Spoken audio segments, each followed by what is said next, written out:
কলকাতা থেকে মাত্র কিছু দূরে অবস্থিত এই সুন্দর অপূর্ব মন্দিরটি দর্শন করে মনে অন্যরকম এক শান্তি অনুভব করলাম। 2014 সালে বিএপিএস দ্বারা নির্মিত হয়েছিল এই মন্দিরটি স্বামী নারায়ণ টেম্পল। মন্দিরের দুরকম সৌন্দর্যই আমি তোমাদের সাথে শেয়ার করেছি, এক দিনের বেলা এক সন্ধেবেলা। দেখে এক নিমিষেই চোখের সমস্ত ক্লান্তি দূর হয়ে যাবে। কিভাবে যাবে ভাবছো?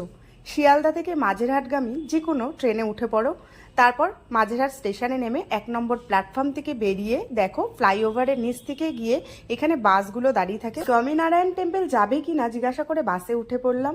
বাস থেকে যেখানে নামবে একদম মন্দিরের গেটের সামনে। বাস থেকেই মন্দিরের কিন্তু সেই সৌন্দর্য আমার চোখে পড়লো। এখানে রয়েছে সমস্ত মন্দিরের রুলস অ্যান্ড রেগুলেশনস, মন্দির কখন খোলে কখন বন্ধ হয়, ইভেন কেউ যদি গাড়ি নিয়ে আসে তাহলে কার পার্কিং চার্জ কত, সমস্তটা তোমাদের সাথে শেয়ার করলাম। ঢোকার মুখেই চোখে পড়লো ফাউন্টেনে ঘেরা দুটো শ্বেত পাথরের পাদুকা রয়েছে। আর মন্দিরটিকে দেখে মনে হলো অনেকটা সাউথ ইন্ডিয়ান টেম্পেলের আদলে তৈরি করা হয়েছে। মন্দিরের বাইরের সৌন্দর্য যেমন, মন্দিরের ভেতরের সৌন্দর্য তেমন, যা বলে ভাষায় প্রকাশ করা যাবে না।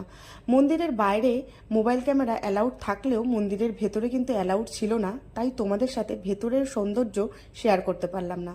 জুতো রাখার জায়গায় জুতো রেখে মোবাইলটি সুইচ অফ করে দিয়ে একদম চলে গেলাম মন্দিরের ভেতরে।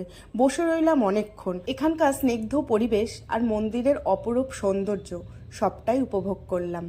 রোজকার ব্যস্তময় জীবন থেকে একটা দিন বার করে অবশ্যই এই মন্দিরটা একবার ঘুরে এসো, তোমাদের ভালো লাগবে। ভিডিওটা ভালো লাগলে লাইক, কমেন্ট আর সাবস্ক্রাইব করে দিও।